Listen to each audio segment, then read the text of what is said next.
senantiasa tercurahkan alaihi wasallam. Langsung saja, mari kita buka perkuliahan keikian ini dengan membacakan basmalah bersama-sama. Bismillahirrahmanirrahim. Dan kita aturkan Al-Fatihah untuk almarhum Bapak Profesor Kiai Haji Ibrahim Hussein LML. Mudah-mudahan beliau di alam kuburnya senantiasa mendapat tempat yang paling mulia di sisi Allah Subhanahu wa taala. Dan juga kita sebagai mahasiswi Universitas Ilmu Al-Quran Jakarta mendapatkan keberkahan. Al-Fatihah. A'udzubillahi minasyaitonirrajim. Bismillahirrahmanirrahim. Alhamdulillahirabbil alamin. Arrahmanirrahim. Maliki yaumiddin. Iyyaka na'budu wa iyyaka nasta'in. Ihdinas siratal mustaqim. Siratal ladzina an'amta 'alaihim ghairil maghdubi 'alaihim waladdallin.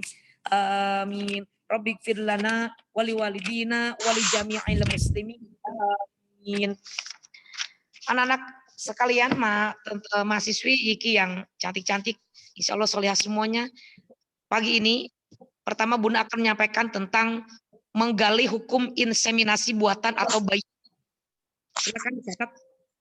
Menggali hukum inseminasi buatan atau bayi tabung. Bismillahirrahmanirrahim. Ada dua cara yang dapat dilakukan oleh pasangan suami istri sebagai upaya untuk memperoleh keturunan. Pertama, melalui hubungan langsung antara suami istri atau dengan kewajiban suami istri persetubuhan.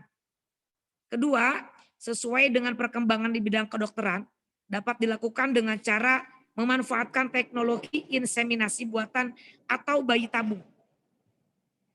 Inseminasi buatan atau bayi tabung ini adalah upaya pembuahan yang dilakukan dengan cara mempertemukan sperma dan ovum suami dan istri tidak melalui hubungan persenggamaan atau perjimaan atau secara langsung seperti layaknya suami istri untuk memperoleh keturunan. Hal ini bisa dilakukan dengan cara mengambil sperma suami kemudian disuntikkan atau dimasukkan ke dalam rahimnya istri dengan mempergunakan alat khusus, yaitu alat kedokteran. Atau dengan cara sperma dan ovum pasangan suami istri itu diambil keduanya, kemudian dipersenyawakan di luar rahim, yaitu di dalam tabung atau dalam laboratorium. Yang khusus dipersiapkan untuk memang alat yang memang agar ovum dan sperma itu bertemu dan bisa menjadi calon bayi. Tujuannya adalah untuk memperoleh keturunan atau untuk memperoleh anak. Jadi bayi tabung itu adalah di dalam hukum Islam diperbolehkan. Asalkan memang sperma dari suami dan ovumnya dari istri. Apabila seorang istri sudah berkali-kali hamil, keguguran terus, atau lama tidak memiliki keturunan, ada langkah terakhir, yaitu untuk mengambil inseminasi buatan atau bayi tabung. Maka kenapa di masyarakat kita ini banyak yang melakukan bayi tabung setelah menunggu masa memiliki momongan tidak juga kunjung tiba. Karena memang masalah memiliki anak itu adalah hak Allah. Anak adalah amanah, anak adalah keturunan. Membangun rumah tangga itu tidak ada lain adalah untuk membentuk rumah tangga yang bahagia. Kebahagiaan itu bisa disempurnakan dengan kehadiran anak. Tapi tidak semua perempuan setelah menikah itu langsung hamil. Nah, ini bagaimana dengan yang lama, ada juga yang susah memiliki keturunan. Maka dengan ilmu kedokteran yang berkembang saat ini, banyak suami istri yang melakukan cara yang betul-betul sebagai tujuan untuk memperoleh anak itu dengan ilmu kedokteran, yaitu diantara dengan bayi tabung. Jadi bagaimana dengan bayi tabung ini? Pertama memang harus suami istri yang sah. Tidak boleh bayi tabung itu spermanya dari laki-laki yang bukan suaminya atau ovumnya bukan dari ovum istri sahnya. Itu sama dengan perzinahan. Tidak diperbolehkan, haram hukumnya. Jadi bayi tabung itu adalah memang pure, murni, sperma dari suami, A misalkan suaminya, B istrinya. Itu sperma dan ovum kemudian diambil oleh kedokteran itu, diambil kemudian dipertemukan dengan cara ilmu kedokteran yang sudah canggih itulah, maka dipertemukan. Dari ribuan atau dari ratusan calon bakal anak atau dari butiran-butiran ya atau dari cairan itu kan itu bahan bayang kalau dilihat dari mikroskop itu sekali semprotan sperma suami itu bisa bermiliar-miliar. Tapi yang bertemu dengan ovum dan itu akan menjadi calon bayi itu satu. Nah, bagaimana dengan bayi kembar? Itu kehendak Allah. Ya, maka gen itu yang menentukan. Maka sekarang mungkinkah hal ini dilakukan untuk pasangan suami istri? Bagaimana status hukumnya menurut pandangan Islam? Bolehkah dilakukan lawan jenis yang tidak terikat dengan akad pernikahan? Itu tidak boleh.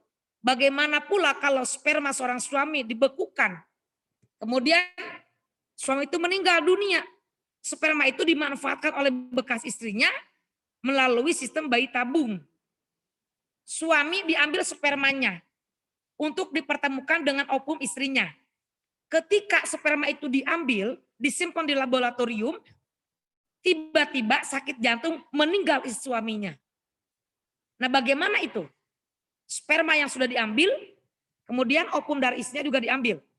Tetapi sebelum dipertemukan, disimpan dulu, mungkin dalam beberapa hari untuk kualitasnya bagus atau memang untuk sterilisasi. Kalau udah steril mungkin sesudah waktunya dalam waktu beberapa hitungan menurut ilmu kedokteran baru dipertemukan dengan ovum. Sebelum kejadian dipertemukan sperma dengan ovum, suaminya meninggal. Nah, bagaimana kedudukan sperma yang sudah diambil itu? Nah, ini permasalahan ini ya. Kemudian setelah suami itu meninggal, sperma itu dimanfaatkan oleh istrinya lewat sistem bayi tabung. Lalu bagaimana pula kalau seorang suami punya 2 atau 3 istri? Nah, ini nih, suaminya punya istri 2 atau 3. Tiga-tiganya itu belum punya anak. Nikah dengan satu istri, udah 10 tahun belum punya anak.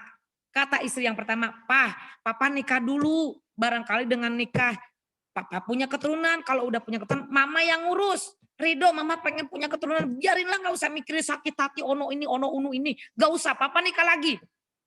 Yang penting kita punya keturunan, pengen punya keturunan mama. Udah papa nikah, nikahlah atas izin istri pertama.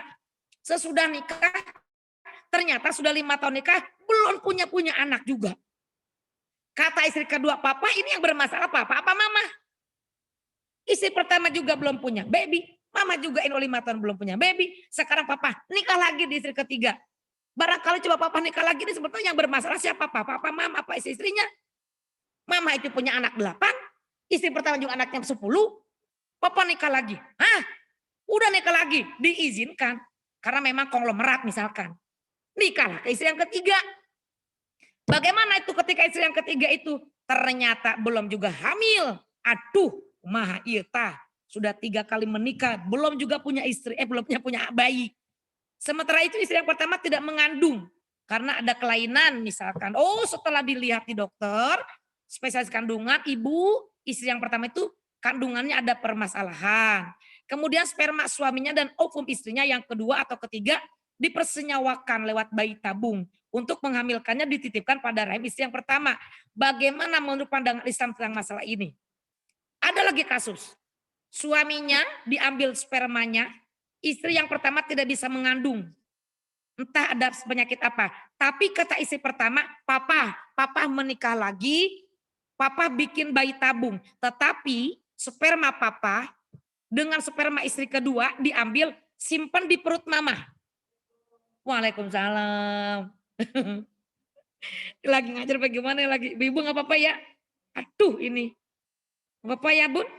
Bun nggak apa-apa nih sambil ngaji, sambil saya kuliah. Nah bagaimana kalau seperti itu? Suami sah nikah dengan istri pertama. Suami sah nikah dengan istri kedua. Suami sah nikah dengan istri ketiga. Dari sperma suami itu, kemudian udah ketahuan istri pertama tidak bisa, ovumnya nggak berkualitas dengan alasan atau ada penyakit yang tidak memungkinkan untuk ovumnya bagus. Tetapi kemungkinan untuk bisa menyimpan bayi, dia mengandung bisa. tetapi ovumnya bukan dari istri pertama, istri kedua, istri ketiga. Misalkan diambil dulu dari istri kedua. Boleh tidak seperti itu? Sah kan tiga-tiganya? Kita lihat ya. Dari pasangan suami istri.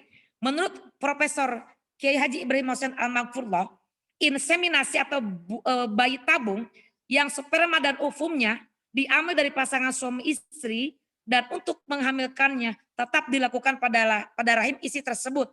Status hukumnya boleh, dibenarkan oleh Islam. Sebab hal ini termasuk kategori ikhtiar yang dibenarkan dalam agama dalam upaya memperoleh keturunan atau anak. Upaya untuk memperoleh keturunan bagi suami istri adalah sah adanya dengan cara apapun. Kecuali kalau misalkan suami istri tidak ada usaha, udahlah kita mah nggak usah nikah, nggak punya anak, udah sampai mati nggak usah punya anak lah, udah kita mah berdua aja, berdua udah. Oh ya, udah itu kesepakatan. Tapi kalau salah satu atau dua-duanya ingin betul-betul mengharapkan keturunan dan mengambil jalur yang diperbolehkan melalui kedokteran, boleh. Akan tetapi malah dianjurkan, bukan saja dibenarkan, justru dianjurkan. Jadi kita kalau sudah lama tidak memiliki keturunan, lalu kita ambil opsi untuk bayi tabung, boleh, maka dianjurkan. Karena itu termasuk ikhtiar. Merupakan salah satu tujuan pensyariatan nikah. Kenapa? Tujuan nikah kan untuk memperoleh keturunan yang lazim. Yang dilakukan oleh suami istri adalah hubungan yang langsung. Keabsahan hal ini jelas, tegas diungkapkan oleh Al-Quran, yaitu Bismillahirrahmanirrahim. Nisa'ukum harsul lakum fa'tu harsakum anna syi'tum. Istrimu laksana kebun bagimu, maka datangilah kebunmu itu sebagaimana saja kamu kehendaki.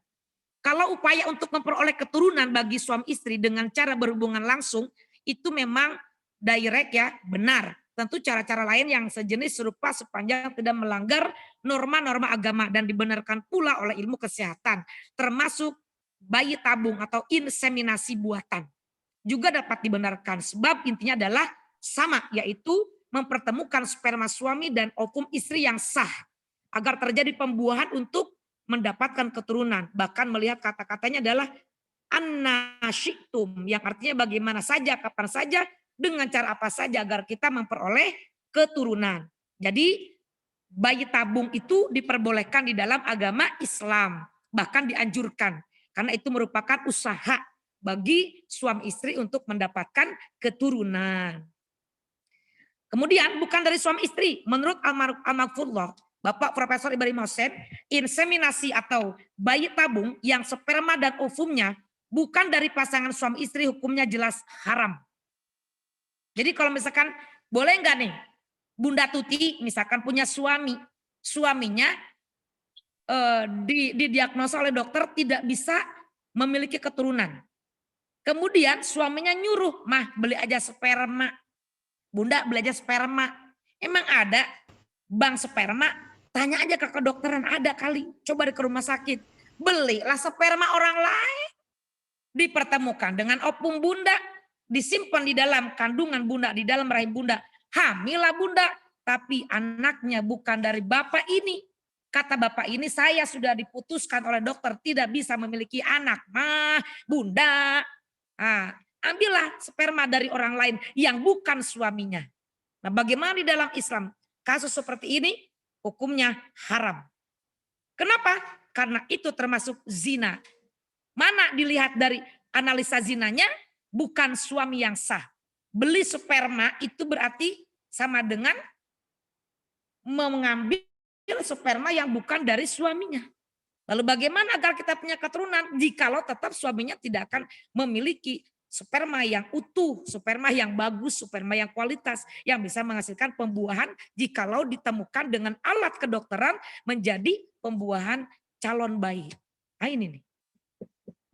Ini memang permasalahan rumah tangga itu rumit. Emang nikah gampang. Sebelum nikah pengen nikah. Udah nikah ditanya-tanya, udah hamil belum? Udah hamil belum? Udah setahun, kenapa belum punya anak? Udah 2 tahun, kenapa belum punya 2 tahun? Udah 3 tahun, 4 tahun, 5, 10 tahun. Kenapa udah 10 tahun? Kenapa? Emangnya punya anak itu urusan kita. Allah yang mentakdirkan. Maka dengan adanya pembelian sperma orang lain yang bukan sperma dari suaminya itu adalah haram. karena termasuk zina. Yaitu adanya pertemuan sperma dan ovum dari pasangan yang lain jenis yang tidak ada ikatan pernikahan. Sebagaimana diketahui takrif zina ialah memasukkan zakar pada faraj di luar ikatan pernikahan yang sah. Oleh karenanya walaupun cuma ngambil sperma dengan suntikan, tetap itu adalah ketika dimasukkan ke ovum, disatukan di dalam satu tabung, kemudian tumbuhlah menjadi calon bayi, itu kalau tidak ada pernikahan hukumnya haram. Oke? Perbedaan hanya terjadi pada masalah sanksi atau hukumnya. Zina secara langsung sanksinya dirajam, dilempari batu sampai mati apabila status pelakunya muhsan, atau didera 100 kali bila pelakunya ghair muhsan. Pezina muhsan itu adalah pezina yang laki-laki sudah punya suami, suami sudah punya istri, melakukan persetubuhan. Selingkuhan dengan selingkuhan, bersetubuh itu namanya zina. Hukumannya dirajam sampai mati.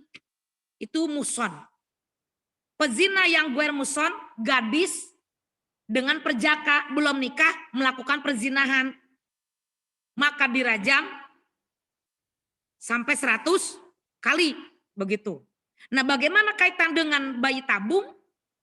Kalau melalui inseminasi tanpa ada pernikahan, tetap hukumnya haram. Sama dengan berzina. Itu kan beli untuk usaha, iya, tapi tetap harus yang halal. Jadi diperbolehkannya bayi tabung itu untuk suami dan istri. Nenek, maaf ya nenek ya, mak ya, jadi ngomong bayi tabung. Aduh, apa landasan Al-Qurannya? Lihat. Bismillahirrahmanirrahim. Wala taqrabuz zina innahu kana fahisyatan wa sa'a sabila. Selain alasan di atas ketidakbolehan melakukan inseminasi buatan bayi tabung dari sperma dan ovum selain suami istri, juga didasarkan atas kaidah sadud zariyah. Apa itu sadud zariyah? Sebagai tindak preventif agar tidak terjadi hubungan langsung perzinahan yang sebenarnya. Yang kedua tadi permasalahannya, bagaimana jikalau sperma suami yang telah meninggal, suami istri kesepakatan untuk ngambil bayi tabung, sperma suami diambil, ovum istri diambil, pas lagi disimpan di rumah sakit di laboratorium, suaminya kena serangan jantung, wafat. Status dari sperma itu bagaimana? Dilanjutkan bayi tabung atau tidak? Dunia kedokteran memang telah maju begitu pesat sehingga sperma dapat diawetkan atau dibekukan. Jadi karena ini sudah canggih ya, sperma itu bisa diawetkan, bisa disimpan. Dari mana? Yaitu mungkin di dalam tabung atau di dalam kulkas atau apa entah namanya, karena Bunda bukan ahli di bidang kedokteran, apalagi di bidang kandungan, di bidang laboratorium, udah nggak paham. Cuman di sini disebutkan adalah sperma itu bisa diawetkan atau dibekukan. Nah, bagaimana sekarang seandainya terjadi seorang istri memanfaatkan teknologi inseminasi atau bayi tabung dengan mempergunakan sperma suaminya telah wafat atau telah meninggal. Menurut Al-Maghfurullah, Bapak Profesor Ibrahim Hussein, hal ini tidak dapat dibenarkan dengan pertimbangan sadu zara'i. Karena selain hal ini akan menimbulkan problematika hukum yang pelik, juga dikhawatirkan terjadi penyalahgunaan oleh orang-orang yang tidak bertanggung jawab dengan motif-motif tertentu. Jadi tetap tidak boleh kalau bapaknya udah meninggal, nah karena kan belum dimasukkan ke dalam tabung, masih disimpan, masih dibekukan, masih terpisah, belum dipertemukan, tidak boleh dilanjutkan. Karena apa? Suaminya udah meninggal. Kecuali kalau sudah disatukan dalam waktu 72 jam, kemudian jadilah dari beberapa jarum itu, kemudian dari beberapa sperma yang disimpan di jarum disuntikan ke dalam ovum. Ada misalkan kita ada 10, misalkan ada 10 tabung. Yang 9 tidak jadi, yang 1 jadi. Karena udah jadi sebelum meninggal suaminya tahu jadi. Nah, bagaimana? Dimasukkanlah ke rahim. Baru dimasukkan sebulan 2 bulan wafat suaminya. Nah, kalau itu sudah terjadi pembuahan, sudah simpan di kandungan, ya. Berarti udah menjadi anaknya. Tapi kalau belum disatukan itu tidak boleh. Khawatir nanti disalahgunakan. Kemudian untuk istri yang pertama bagaimana? Untuk bayi tabung diambil sperma dari ovum pasangan suami istri yang kemudian untuk menghamilkannya dipindahkan pada rahim istri pertama. Supaya istri pertama punya anak. Karena selama ini tidak bisa mengandung menurut Ibrahim Hussein tidak dapat dibenarkan oleh agama. Hukumnya haram. Sebab hal ini akan menimbulkan akibat hukum yang rumit dipecahkan. Begini. Yang tadi persoalan ketiga. Suami menikah. Suami A, waalaikumsalam, B-nya istri. Menikah udah 10 tahun belum punya anak. Kemudian istri yang pertama nyuruh, papa udah 10 tahun kita nikah belum punya anak. Papa nikahlah. Nanti papa kalau misalkan bisa sperma papa dengan sperma istri kedua diambil, dibikin bayi tabung, simpennya di rahim mama, simpennya di perut mama. Mama istri pertama nggak bisa hamil udah 10 tahun. Papa nikah. Ambil sperma papa, ambil ovum istri kedua. Kemudian disimpan di perut mama. Menurut hukum Islam seperti itu tidak diperbolehkan. Kecuali kalau misalkan suami istri kedua kemudian melakukan bayi tabungnya disimpan di rahim istri kedua, setelah bayi lahir diurus bayi lahir itu, anak dari suami dan istri kedua oleh istri pertama itu boleh.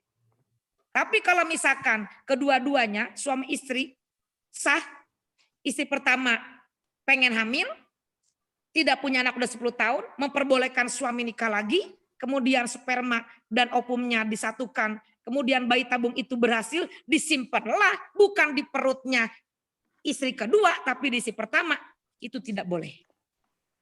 Paham ya di sini kejelasan hukumnya tentang inseminasi atau bayi tabung menurut pemikiran atau menurut keputusan daripada Bapak Profesor Dr. Ibrahim Hosen.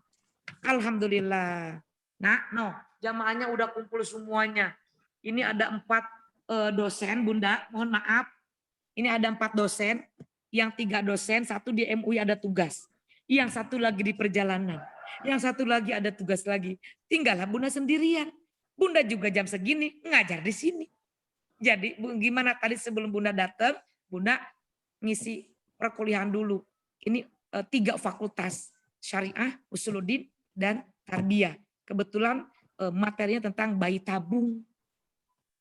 Begitu ya. Jadi Bunda sudah menyampaikan 1 materi tentang inseminasi atau bayi tabung. Ya. Ada figur-figur tokoh-tokoh kita yang mengambil atau cara ikhtiar agar hamil seperti Irwansyah dengan Saskia Sungkar ya. Itu inseminasi.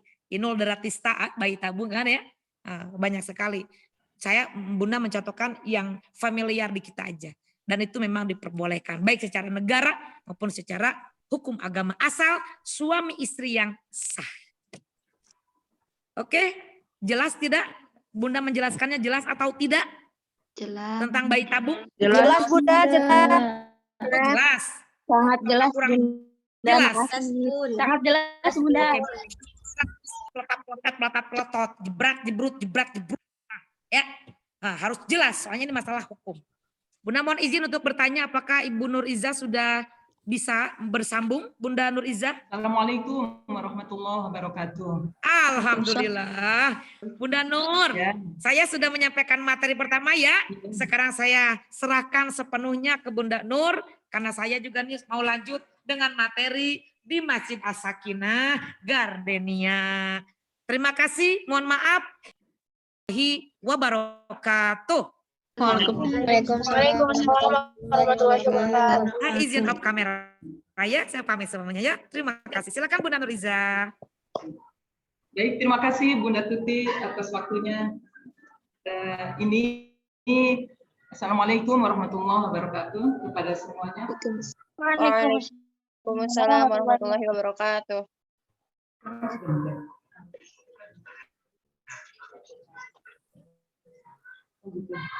Gimana? Sebelum turun dulu sebentar baru sini lagi. Ya, dimulai dulu karena dibuka dulu di sana ya. Nanti Ibu buka dulu karena ini baru mulai dulu. Ya, bilang di sana sebentar. Ini mohon maaf karena harus ada 2 ya. Tetapi Ibu masuk dulu di sini. Bunda Tuti sudah selesai. Nah, sekarang Ibu mau menjelaskan tentang materi memperluas cakrawala zakat ya. Jadi seperti yang kemarin bagi Fakultas Syariah mungkin mahasiswa yang hadir pada kuliah umum ini sebenarnya sangat terkait ya, sangat terkait dengan materi tentang zakat.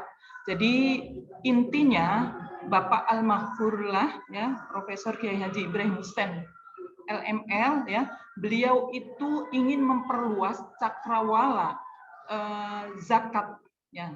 Cakrawala zakat yang berlaku di Indonesia, karena kita tahu ya kalau mayoritas di Indonesia ya menggunakan mazhab Syafi'iyah, fikih Syafi'i, sehingga dalam praktek zakat itu sangat sempit. Nah, dengan kondisi semacam ini, Pak Kiai Ibrahim Hussein ya mencari terobosan baru. Bagaimana caranya supaya Indonesia, pemerintah Indonesia dapat menghimpun dana melalui zakat dan nanti hasilnya adalah untuk kepentingan umat, ya, diberikan kepada umat, ya, untuk lembaga dakwah, lembaga pendidikan, masjid, jalan, dan termasuk IIKI, ya, termasuk IIKI juga boleh karena masuk lembaga pendidikan. Nah, ini sekarang Basnas sudah mewadahi, ya. Namun kalau kita tinjau dari kemarin ya hasil penjelasan dari Pak Nadra itu dalam menghimpun dananya ya, dana zakatnya mungkin belum secara menyeluruh ya. Karena kalau hanya mengambil pendapat atau fikih Syafi'i, Imam Syafi'i atau mazhab Syafi'i ya, maka itu sangat sempit.